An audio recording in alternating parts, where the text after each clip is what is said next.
Berdasarkan silabus OSN IPA tahun 2025, materi forensik termasuk materi yang diujikan pada OSN kali ini.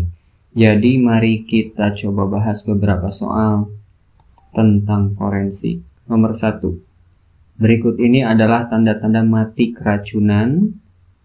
Mati keracunan yang menyebabkan kematian secara cepat, yaitu A. Luka lecet atau luka memar di mulut. B. Terdapat tanda-tanda asfiksia. B. Sirosis pada hati dan pendarahan pada saluran cerna. D. Ada pembekakan alat dalam terutama paru dan ginjal. Jadi di sini kita lihat ini keracunan secara cepat. Dalam kematian yang secara cepat itu biasanya terjadi kegagalan pernafasan. Jadi asfiksia di sini adalah kondisi susahnya mendapatkan oksigen sehingga terjadi kesulitan untuk bernapas. Maka kematian yang secara cepat itu biasanya terdapat tanda-tanda asfiksia karena tanda-tanda kekurangan oksigen yang menyebabkan gagal napas dan terjadi kematian secara cepat. Kemudian tanda-tanda orang mati adalah kebalikan tanda-tanda hidup.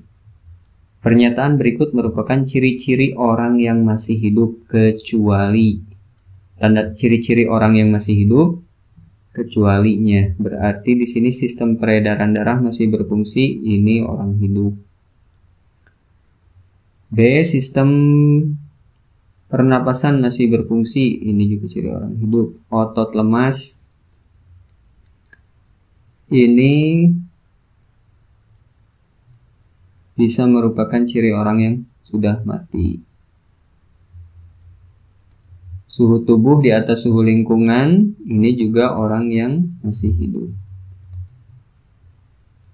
Nah, untuk otot lemas ini ketika kematian, maka otot akan menjadi lemas. Kemudian dia setelah 4 atau beberapa jam kemudian, 14 jam, ini dia menjadi kaku. Nah, setelah kaku ini yang disebut rigor mortis, dia akan kembali lemas setelah beberapa hari. Setelah beberapa hari, dia akan kembali lemas. Dengan demikian kita pilih opsi C. Lanjut, nomor 3. Untuk mengenal jati diri seseorang dilakukan dengan cara atau metode tertentu. Pengenalan seseorang berdasarkan kelainan atau cacat termasuk identifikasi secara A. Visual, B. Eksklusi, C. Medis, D. Inklusi. Nah, untuk kelainan atau cacat ini termasuk identifikasi secara medis. Kita pilih opsi C. Selanjutnya, keadaan tidak berfungsinya sistem peredaran darah, sistem pernafasan, dan sistem saraf secara tetap disebut mati. A. Mati suri, B. Mati seluler, susah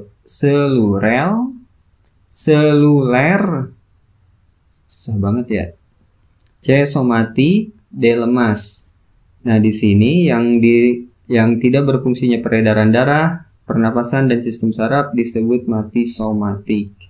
Kita pilih opsi C. Nomor 5. Salah satu peristiwa yang menyebabkan hipoksia adalah peristiwa terganggunya peredaran darah yang disebut A. Hipoksik hipoksia, B. Anemik hipoksia, C. Stagnan hipoksia, C. Histotoksik hipoksia. Jadi untuk hipoksik hipoksia ini karena kurangnya oksigen, kurangnya O2. Di sini anemik hipoksia ini yang bermasalah adalah sel darah merahnya. Sel darah merahnya kurang menyerap oksigen. Nah, kalau misalnya stagnan hipoksia ini adalah terganggunya peredaran darah, terganggunya sistem peredaran darah. Sistem peredaran darahnya ada yang terganggu, baik itu di pembuluhnya misalnya. Kemudian histotoksik hipoksia ini adalah adanya lonjakan kebutuhan oksigen di jaringan. Nah, berarti karena terganggunya peredaran darah, ini kita pilih stagnan hipoksia. Kita pilih opsi C. Lanjut nomor 6, dalam merunut silsilah keluarga digunakan tes DNA bukan tes RNA. Hal ini didasari karena 1.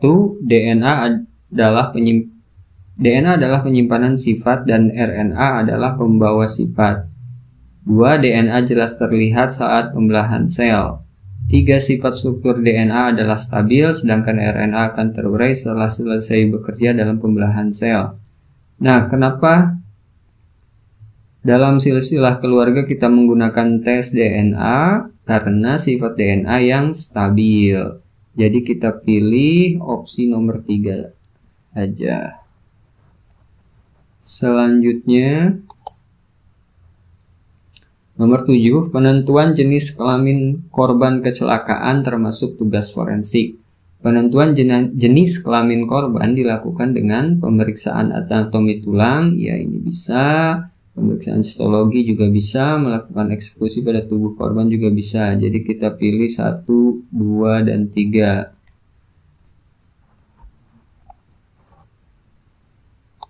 Selanjutnya, untuk menjelaskan cara kematian korban pembunuhan oleh racun dan juga untuk memperkuat dugaan saat makan racun, ahli forensik akan memeriksa sampel 1. Hati dan ginjal, 2. Jantung dan otak, 3. Paru-paru dan otot tubuh. Jadi untuk menjelaskan cara kematian korban pembunuhan oleh racun dilakukan pada hati dan ginjal, jantung dan otak. Kita pilih 1 dan 2. Selanjutnya nomor 9, ahli forensik dapat menentukan jenis kelamin korban kejahatan yang telah lama meninggal walaupun hanya tinggal tulang belulangnya dengan mengidentifikasi tulang. Jadi tulang yang digunakan untuk identifikasi jenis kelamin itu tulang panggul atau pelvis, tulang kemaluan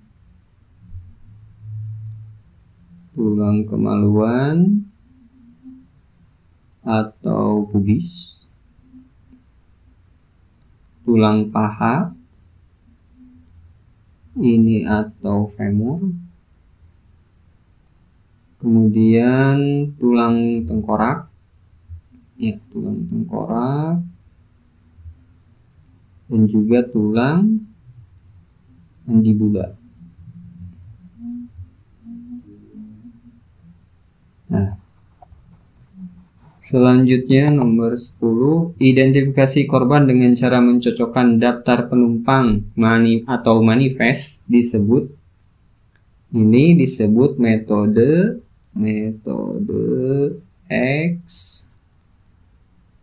eksklusi.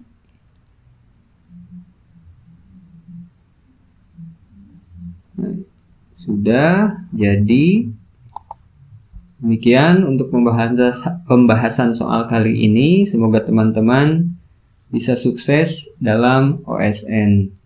Terima kasih, sampai jumpa.